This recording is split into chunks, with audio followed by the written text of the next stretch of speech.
Right, pal, are you ready? Yes, I cannot wait to get this adventure started. I can only imagine it's going to take us maybe about 2 hours to get there. What do you mean you installed a brand new sat-nav? His name is Max.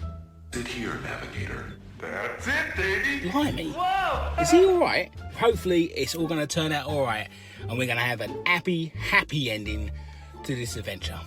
Let's go. 1 week later. Blimey heck, Chewie, where the hell are we ended up? We're in the middle of nowhere. God, it's so cold and... Oh my god. What the hell is that? Welcome to the Himalayas! YouTube and my beasts, how you all doing? Welcome back to BDB Entertainment. I'm Big D, and yes, we have finally made it home from the Himalayas. Don't blame me, blame Chewie and Max the sat-nav, because there was no video last week, so I'm sorry about that. But you know, when you're getting trekked all the way up into snow, all the way up here, it's a little bit hard to make it back on time. But today, we're not talking any more bad stuff. We want to talk about good stuff, and I want to further my series where I talk about good and bad endings in video games. And today, we're going to be talking about something positive, possibly the best ending ever on a video game back in 1992, and it was on this little beauty right here. So the game in question came out in 1992 on the Super Nintendo. It actually sold almost 500 million units worldwide. So back in the day in 1992, that was actually really such a big thing. But this game has been released again on the Game Boy. It is also available on the Nintendo store. And the game in question that I want to talk to you guys about today is Zelda: A Link to the Past. So before we get to the ending, I just want to give you guys a little brief history about what actually goes on at the very beginning of Zelda: A Link to the Past, so that we can actually talk about what goes on at the very end. So the game starts off as you playing as Link and his uncle pacing up and down inside their house. They receive a message telepathically from Zelda, who is in the dungeons at Hyrule Castle. Link's uncle then decides, hey, I've got to go and rescue the princess, you stay here, do not move. So his uncle pushes on. Unfortunately, Link decides, you know what, I should really go and help as well, and finds his uncle, unfortunately, mortally wounded inside the castle.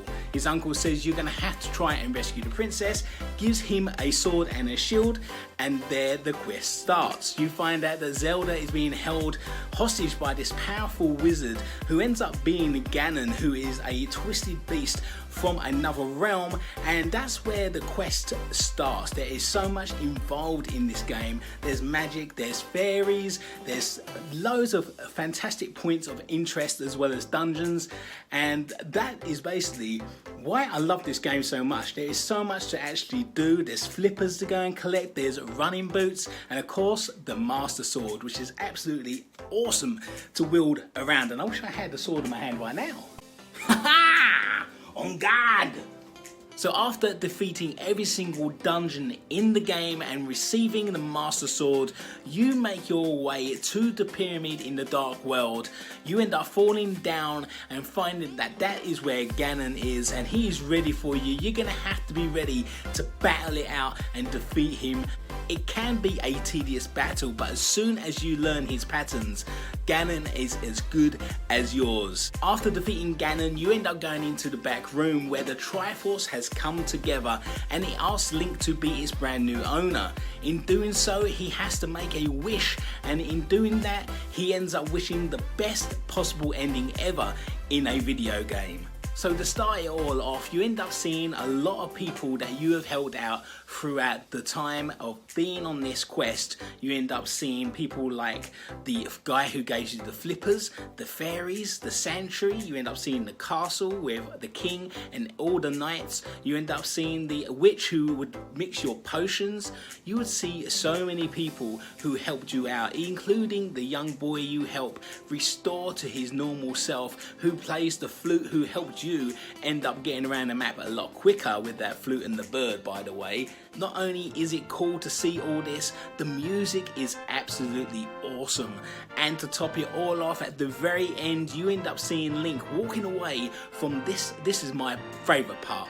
The Master Sword has been returned to the stone in the forest and is there just waiting for the next adventure. I dare anyone to tell me that this is not the best ending ever on an RPG on the Super Nintendo, because to me this is what nostalgia is all about and why I spent hours and hours of gaming on a game and it gave me an absolutely awesome ending. Let me know in the comments down below if you actually agree with me. But guys, it is now time to head over to yours and my favourite virtual film store, Big D's Blockbusters. So guys, you've probably guessed the film that I want you to check out over the weekend, so we're just going to jump straight into this. So I want you guys to either go out and buy this, I want you to either stream it or go around to your friend's house who has it on VHS. The film I want you guys to check out this weekend is Flight of the Navigator. Now, if you don't know much about Flight of the Navigator, it was released back in 1986, and you are following the story of a young 12-year-old boy called David Freeman. He ends up trying to find his brother in the woods, and he ends up falling over into a ravine and knocking himself unconscious. Unknown to him that 8 years have gone by, and his mum and dad and his younger brother are no longer inside the house that he grew up in. At the same time, a spaceship ends up crashing down to Earth, and NASA end up taking the ship and David back to their own facilities. They want to try and run tests on David to find out where he's been for the past 8 years, and while they're doing that, they end up getting some kind of pictures from David's brain of the spaceship, and they kind of think to themselves, well, wait a minute, these two are connected. David then gets telepathic messages from the spaceship to try and find him. David finally finds him, and that's when the adventure starts. He finds out that Max somehow crashed on the way back to Earth, and unfortunately he ended up taking them both 8 years into the future, and David has to try and get back to his parents. But I'm not going to tell you too much more about the film, guys, because obviously I want you guys to go and check it out. So if you're not doing anything over the weekend and you found yourself with some spare time, make sure that you guys go anywhere that this thing is and either buy it, stream it, or even your mate's house. Make sure that you are watching Flight of the Navigator. So that's it, guys. Thank you so much for viewing this video. It really does mean a lot to me. If you've enjoyed it, then please make sure you hit that thumbs up button. And if you're new around here, then make sure you hit that subscribe button and turn on notifications so you never miss another upload from yours truly, Big D. I hope you guys have a fantastic weekend. I also want to say a big thank you to everyone who's subscribed lately. I've had a massive influx of new subscribers, so welcome to the Beast Army. I hope I'm making content that you really enjoy and like. But guys, the weekend is finally here. I hope you are going to absolutely beast it and smash it. Until next time, guys, keep on beasting, and I'll see you soon on another video.